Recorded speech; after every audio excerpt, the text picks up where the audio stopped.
coming up next to the stage, the man this side of the room came to see, Mr. Phil Mackey, everybody.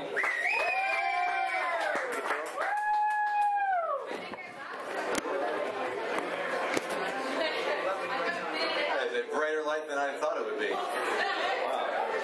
Up here tonight rocking the single guy shirt. This is one of many. I call this a single guy shirt because I was not allowed to wear it when I was married. So I'm doing it now. I'm rocking the single guy thing now. I was married for a little while and now I've been divorced about a year ago. It's okay. Don't feel bad for me.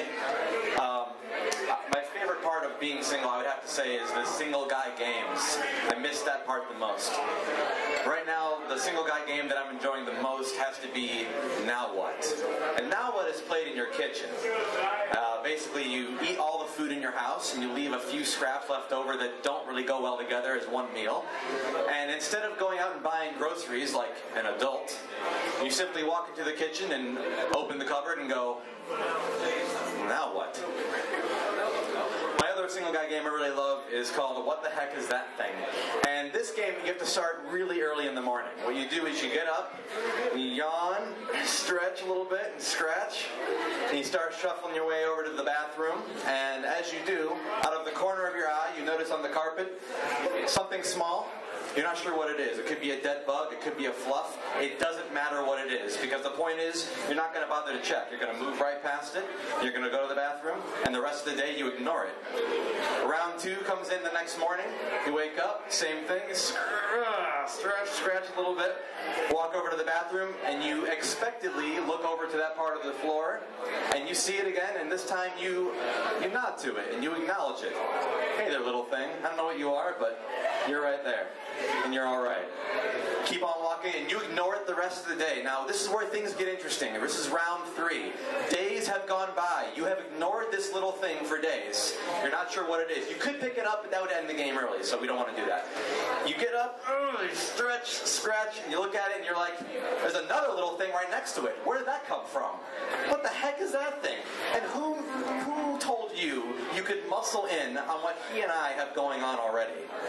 That's a good game. I like that game quite a bit. The third game I love quite a bit from single guys is boxers or briefs. And I'm currently winning this game because I have a secret weapon, and they are Broxers. Now, ladies, you may not know what Broxers are. The guys already know what I'm talking about. This is a pair of briefs you've worn so long, for so many years, they no longer contain anything.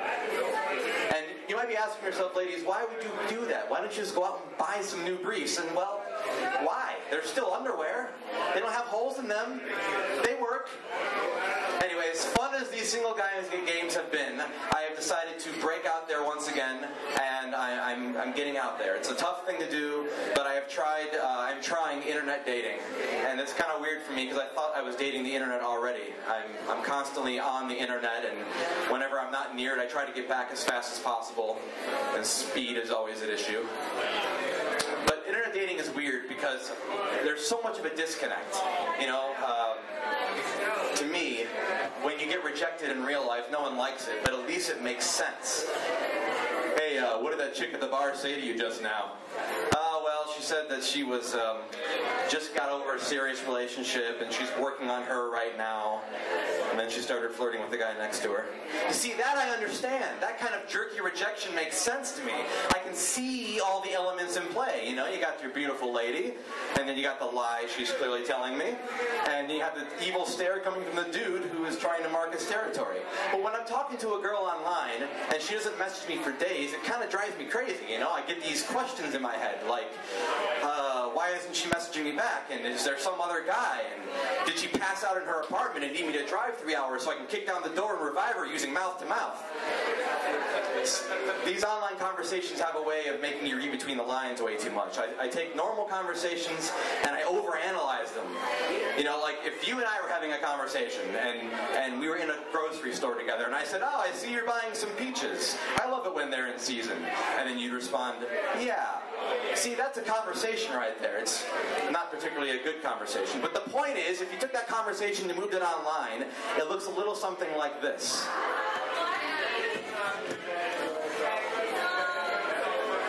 Hey there. This is me typing. Hey there. I see you're into sci-fi conventions and dressing up as an alien princess. How ironic, me too. And then you'd reply, yeah. Well, that was rude. What the heck does she mean by yeah? I just got done bearing my soul to her and she said, yeah? What does that mean? And then there's the photos. Ladies, if you're gonna go and do online dating, I have 2 rules about photos.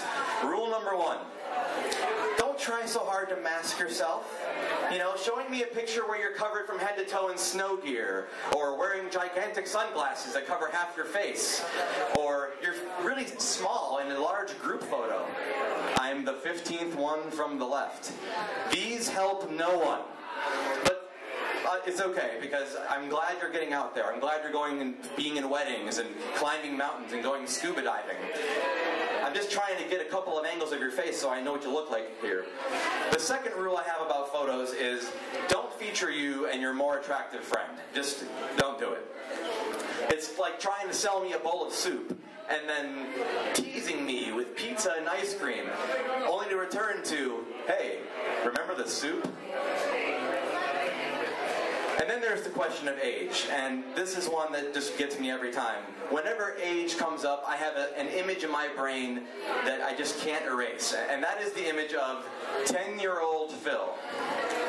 If I go after somebody 10 years younger than me, that means I have to be okay with the striking visual of somebody handing 10-year-old Phil a baby and saying, hey, 10-year-old Phil, see that baby right there? Someday you're going to be all over that. Think about it for a minute. What if he followed up with asking me to change his baby's diaper? Hey, 10-year-old Phil, change that kid's diaper. Oh, and while you're there, get a good look, because you'll be returning there in about 23 years or so. I can't get that image out of my mind and reconcile that concept. So ultimately, the rewards of internet dating are not worth the hours of torment. It's almost as bad as credit card rewards. For a long time, credit cards have been trying to lure us in with these crazy reward systems, and honestly, they haven't been that rewarding. Until someone came up with cash back, and I kind of feel like that's it now, you know?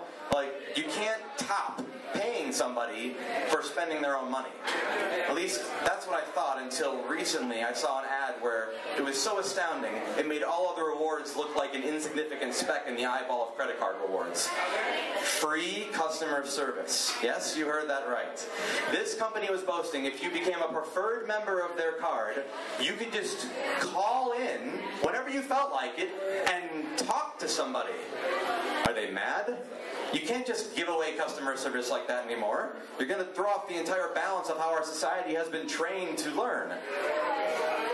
Actually, I'm not even sure why customer service over the phone is such a good thing anyway. I mean, for a long time you could just dial 0 and someone would place the call for you. It's gotten so bad now that when I call a company and the first thing I hear is a human being, it throws me off balance. I'm like, oh, I'm sorry, I didn't think you'd actually answer the phone. I seem to have forgotten why I called you in the first place. Actually, that's very similar to my online dating situation. Oh, I'm sorry, I didn't think you'd write me back, and now I'm not sure I recall why I was interested in you in the first place. Alright, that's my time, ladies and gentlemen. Thank you. I've been Phil Mackey.